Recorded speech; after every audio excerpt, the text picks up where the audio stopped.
Ok, donc on y va pour une nouvelle méthode de colorisation dans Krita. Donc c'est une méthode qui a ses avantages et des petits inconvénients, mais ça reste une méthode assez fiable, assez efficace et assez rapide. Donc c'est une méthode par masque, donc c'est pouvoir réussir à faire un aplat sur toute son illustration grâce à un masque. Donc grâce au masque de colorisation, comme son nom l'indique. Donc en fait, le masque de colorisation, pour pouvoir l'appliquer, vous sélectionnez votre calque d'ancrage. Donc ici chez moi c'est toujours le calque de croquis final. Donc, si vous avez un calque d'ancrage, vous vous mettez sur votre calque d'ancrage. Jusqu'ici, je ne l'ai pas fait encore d'ancrage. Donc, vous sélectionnez votre calque d'ancrage et vous venez ici, là où vous venez pour créer un nouveau calque. Sauf que vous allez cliquer sur le petit menu déroulant ici et on va aller cocher sur masque de colorisation. Attention, c'est important d'être sur le calque, sur votre calque d'ancrage, hein, ou de croquis, peu importe. Donc vous allez sur masque de colorisation, je le sélectionne et automatiquement il me crée un sous-calque en dessous du calque qui était sélectionné. Il me crée un sous-calque masque de colorisation. Donc une fois que vous avez votre calque de masque de colorisation, l'étape suivante est de venir dans votre menu d'outils, ok, et vous sélectionnez le petit pinceau avec un petit halo de lumière autour de la mèche. Vous le sélectionnez. Et une fois que vous le sélectionnez, il se passe ceci. Sur votre calque, vous avez une sorte, c'est comme si on avait mis une sorte de papier calque sur votre illustration, c'est un peu le même effet. Et en fait, il faut prendre ça un peu comme un calque de prévisualisation.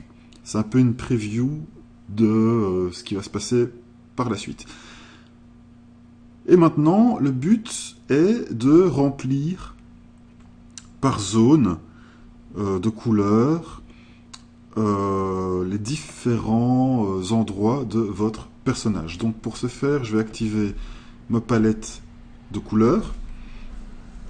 Et étape importante, je vous conseille de prendre un brush qui a un trait net. Donc évitez les brushes style crayon ou qui ont des petites aspérités sur les bords, etc. Je vous conseille un brush au trait net. Donc moi ici, je suis avec mon brush pinceau, mon petit brush pinceau fétiche. Ok, donc il a le trait net et surtout il accepte la pression, donc je vais pouvoir venir mettre de la couleur dans les endroits un peu plus étroits. Donc, comment ça fonctionne? Une fois que vous êtes à ce niveau-là, donc on a créé un masque de colorisation, on a sélectionné l'outil de masque de colorisation dans le menu des outils, et maintenant on va sélectionner une couleur. Donc je vais commencer par les collants, tiens. Donc je vais sélectionner un brun moyen. Je vais prendre celui-là. Ok. Et je vais remplir plus ou moins, de manière très brute, les zones où je veux que cette couleur apparaisse. Ok. Donc il ne s'agit pas de bien remplir la zone, juste un petit serpentin comme ça suffit. Certains même se limitent à faire une croix. Ok.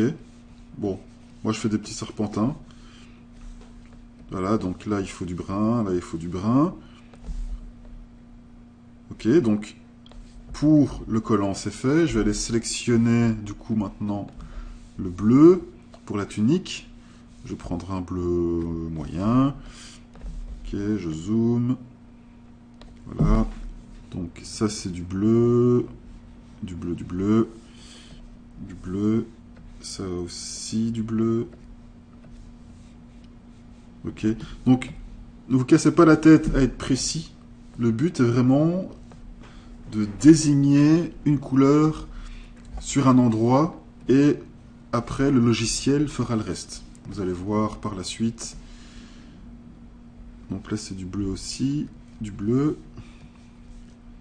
Également là, là, là, là, là.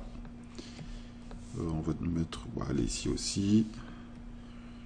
Voilà, donc pour la zone bleue, on est bon. Maintenant, on va dire le tissu au ventre. Au niveau du ventre, hop, en gris. Ok. Ça c'est fait. Les endroits dorés, on va prendre celui-là. Donc, ici. Oui, donc c'est pour ça que j'aime bien prendre un crayon qui prend la pression. C'est justement pour venir dans des petits endroits comme ici, sans trop de difficultés. Voilà, donc là c'est jaune, hop. Voilà, ça aussi. Qu'est-ce qu'il y a encore? Il y a ça. Ok. Il y a ça aussi. Là, comme ça, comme ça.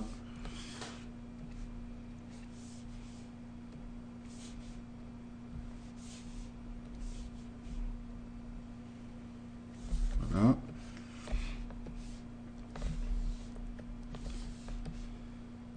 Maintenant, on peut attaquer la peau. Donc, je vais prendre, allez, je vais prendre ce ton-là. Donc, le visage, ici, le nez, hop, tout ça, comme ça, ça aussi. Ok, la main, le bras. Vous voyez, je me casse pas la tête, hein. Je fais ça vraiment très ébauché, et c'est ce qu'il faut faire, hein. On n'est pas dans une étape de colorisation. Ok, on est juste dans une phase pour dire au logiciel. On donne une info au logiciel en fait. Et lui fera tout le reste. Ok, comme ceci. Pour la peau, je pense qu'on est bon. On peut faire les cheveux. Je vais prendre ce brin-là, par exemple. Hop. Ici, comme ça. Là aussi. Là aussi. Allez, on va dire là aussi. Hop. Là, ici. Comme ça. Là aussi. Tout ça. Tout ça, tout ça, tout ça. Ok. On pourrait même mettre le blanc des yeux, si on veut. Hop, un point, un point, un point. On pourrait même mettre le rouge des lèvres, pourquoi pas. Hop. Et hop. Voilà. On pourrait même faire le gris des pics, tant qu'on y est. Ici, ici. Hop, hop, hop. Donc voilà, donc ça prend un petit moment. Ça va assez rapide, on n'y passe pas des heures.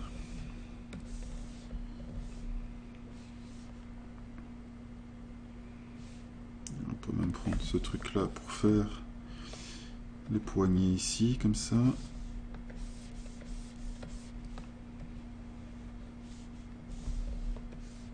Voilà, donc on y est. Donc, et ça ressemble absolument à rien du tout. Et c'est le but, c'est que ça ne doit pas forcément ressembler à quelque chose. Encore une fois, on ne fait que déterminer des zones, donner une info au logiciel. Ok.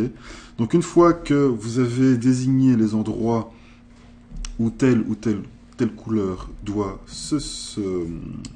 s'appliquer, se trouver, et que vous êtes content de votre résultat, si vous avez une palette de couleurs comme moi, vous l'enlevez. Okay. Et vous venez du coup sur votre masque de colorisation et vous appuyez sur le petit cercle ici pour faire un rendu. Donc voilà, il fait un rendu, là il calcule. Vous voyez, réfléchit.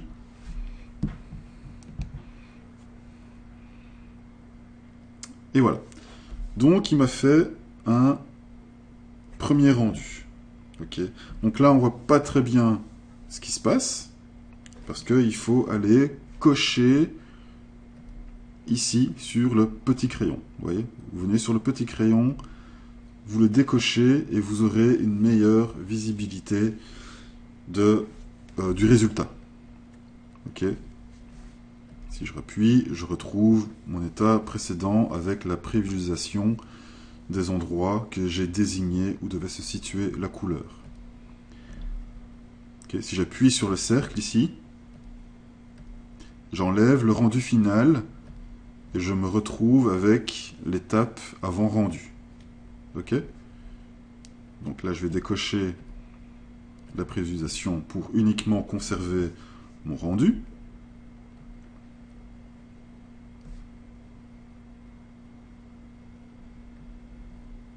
Je vais agrandir un peu ici. Ok. Donc voilà, donc on a une première ébauche de colorisation. Donc vous pouvez voir, il a bien mis le gris dans les pics, il a bien mis le rouge dans les lèvres. Après, comme vous pouvez voir ici, il y a un petit défaut. C'est dû au fait que je ne suis pas sur un ancrage propre. Je suis sur un calque de croquis avec des aspérités au crayon, etc. Donc des fois, il est possible que vous ayez ce genre de petites erreurs qui arrivent beaucoup moins fréquemment si vous êtes sur un calque d'ancrage propre. Mais rien que sur un calque de croquis, avec un brush crayon, vous voyez qu'il a très bien respecté ce que j'ai demandé. Ok. Mais il y a un petit problème, c'est qu'il a mis du brun sur tout le fond. Alors que nous, en fait, ce qu'on veut, c'est que notre fond soit transparent, qu'il n'y en ait pas. En fait, on veut juste avoir de la couleur sur notre personnage. Ok. Donc, pour ce faire, on va sélectionner une autre couleur, mais une couleur surtout important, une couleur qui ne se trouve pas déjà sur votre personnage. Ok. Vous allez vite comprendre pourquoi. Donc, si vous voulez vous repérer dans les couleurs qui sont déjà appliquées ici sur votre personnage, quand vous avez créé un masque de colorisation, etc., il y a un menu ici qui est apparu, en dessous, dans vos préférences d'outils. Et ici seront listées toutes les couleurs que vous avez utilisées pour votre colorisation ici. Ok. Surtout, évitez de prendre une couleur qui se trouve ici pour l'étape qui suit. Donc, pour être sûr de ne pas se tromper, de ne pas prendre une couleur similaire à là, je vais prendre une couleur complètement différente, comme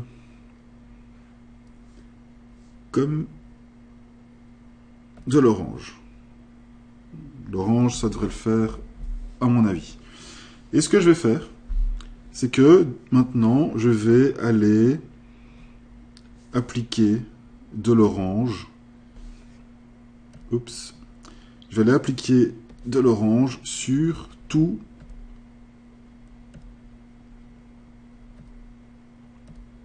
voilà, sur tout le fond. Ok. Donc pour ça, je me remets en mode preview.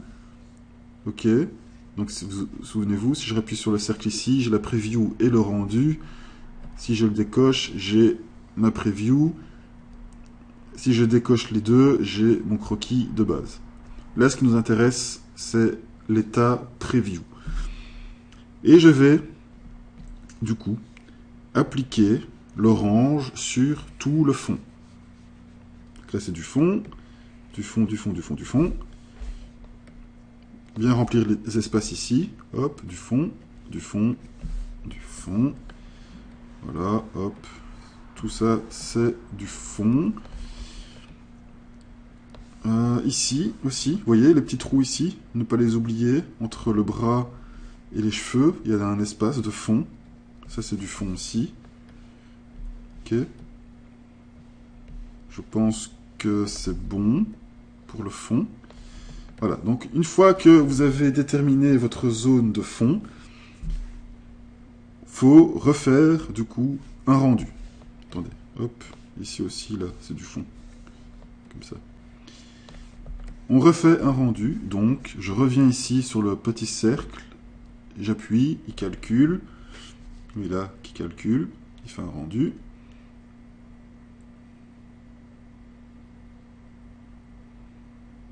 Ça prend quelques secondes selon les machines.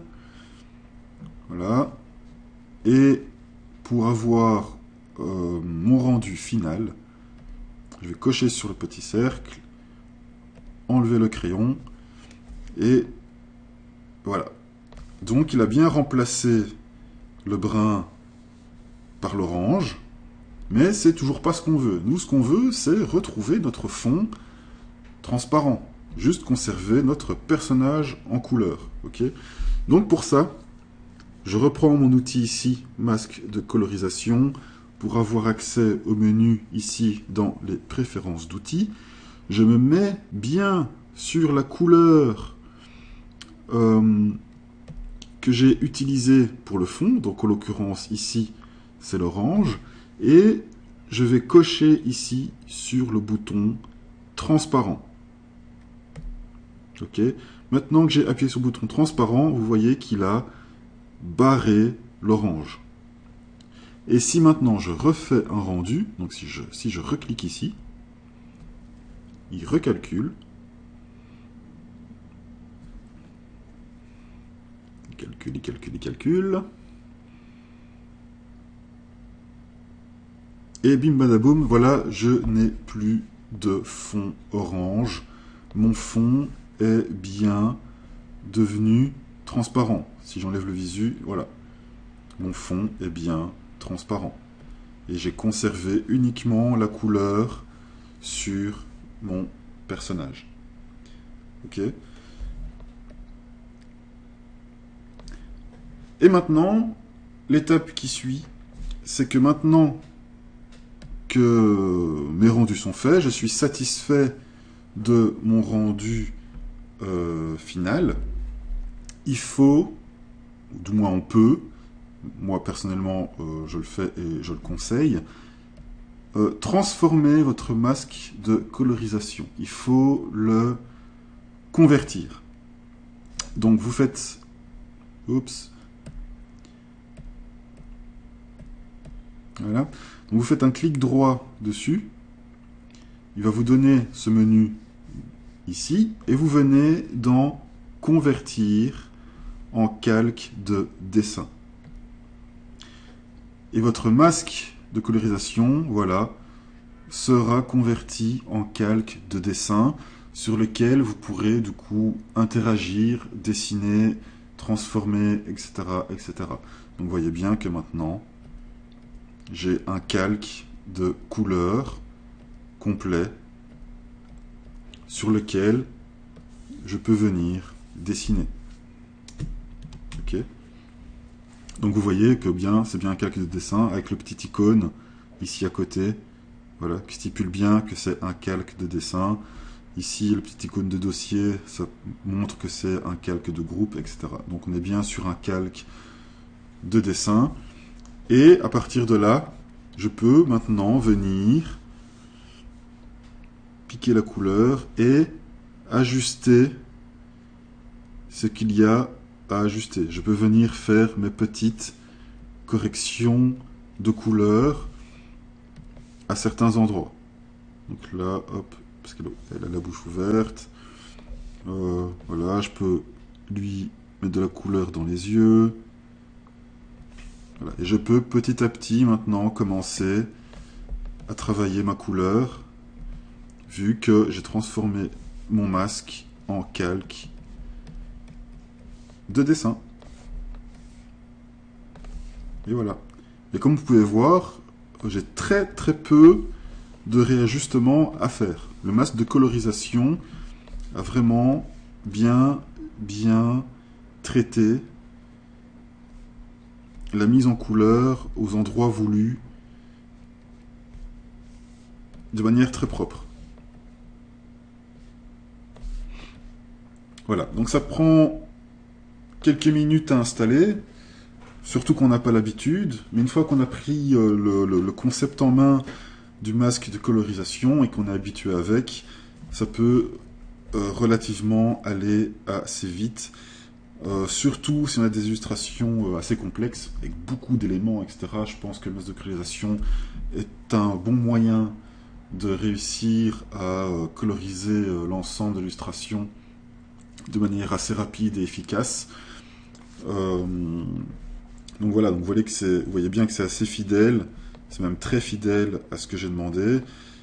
Il n'a dépassé nulle part, etc. On a juste récupéré notre fond transparent, j'ai dû refaire une petite retouche ici sur les lèvres, mais dans l'ensemble, c'est très propre. Et ensuite, du coup, on a un calque complet de colorisation. Voilà, mais c'est pas tout pour le masque de colorisation. Il y a encore une petite étape pour être beaucoup mieux organisé dans ces calques. Donc là, on a un masque de colorisation, du coup, avec toutes nos couleurs sur un seul calque, mais il est possible d'avoir un calque de groupe avec tous des sous-calques par plage de couleurs. Donc ce qui va vous permettre d'être organisé, comme ici, avec un calque pour telle couleur, un calque pour telle couleur, etc., etc. Donc pour ce faire, vous venez sur masque de colorisation, vous sélectionnez bien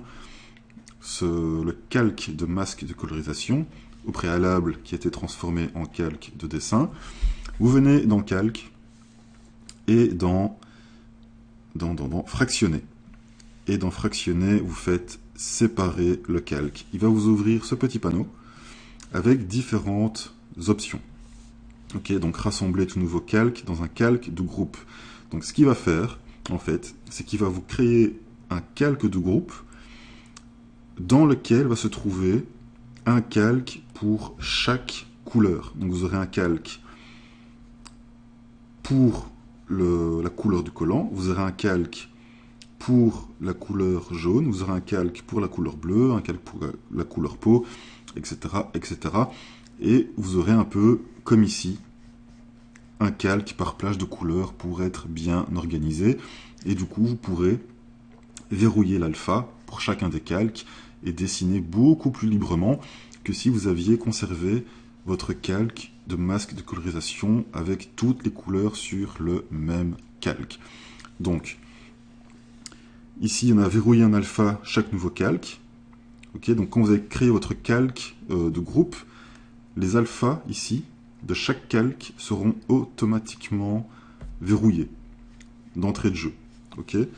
Masquer le calque d'origine, moi je le coche, parce que du coup, quand vous avez créé votre calque de groupe avec tous vos sous-calques de couleurs, votre masque ici de colorisation, lui, ne sera plus visible. Okay. Il sera toujours ici, il sera toujours disponible, mais l'œil ici ne sera pas actif. Okay. Donc d'entrée de jeu, moi personnellement je le mets, comme ça c'est fait, parce que évidemment après ça m'évite de revenir le décocher. Et voilà. Trier les calques par quantité de pixels non transparents et ignorer l'opacité. Donc ignorer l'opacité, c'est que si votre masque de colorisation comportait une réduction d'opacité, donc on va dire que votre masque de colorisation était à 50% ici en opacité, il va ignorer cette info. Donc il va créer votre calque de groupe avec une opacité de 100% pour chaque calque. Okay, donc si vous décochez, forcément, vos calques auront l'opacité ici que vous aurez désignée au préalable. Ok? Donc une fois que vous avez coché ce qui vous intéresse ici dans les options, vous faites appliquer. Et il fait un petit calcul. Et voilà, boudoum, on voit bien ici qu'il a décoché la visibilité du masque de colorisation. Ok? Et il m'a bien créé ici un calque de groupe.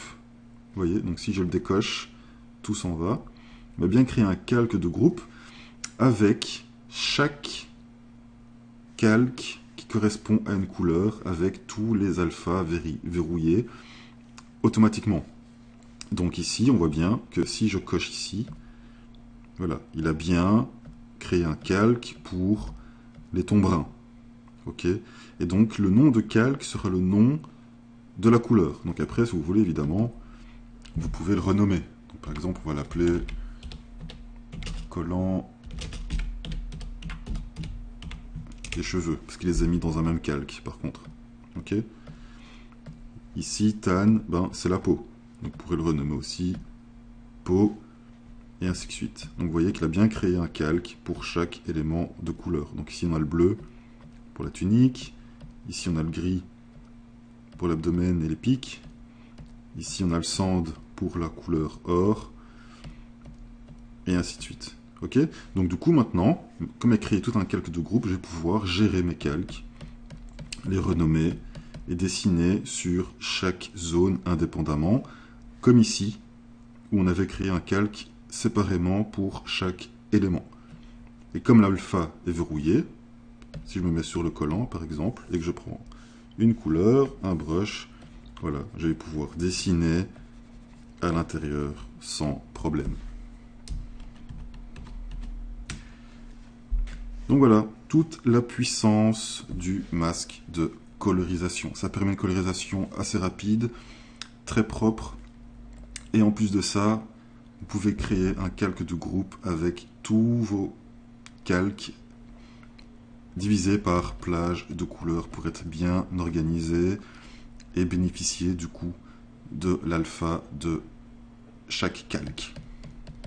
Donc voilà, donc ça c'était pour l'utilisation du masque de colorisation. Donc vous voyez, c'est un outil assez puissant, assez efficace et qui permet par la suite une bonne organisation sur son plan de travail et pour pouvoir bien gérer la colorisation par la suite quand on veut rentrer dans les détails, faire des dégradés ou d'autres zones en aplat de couleurs par exemple.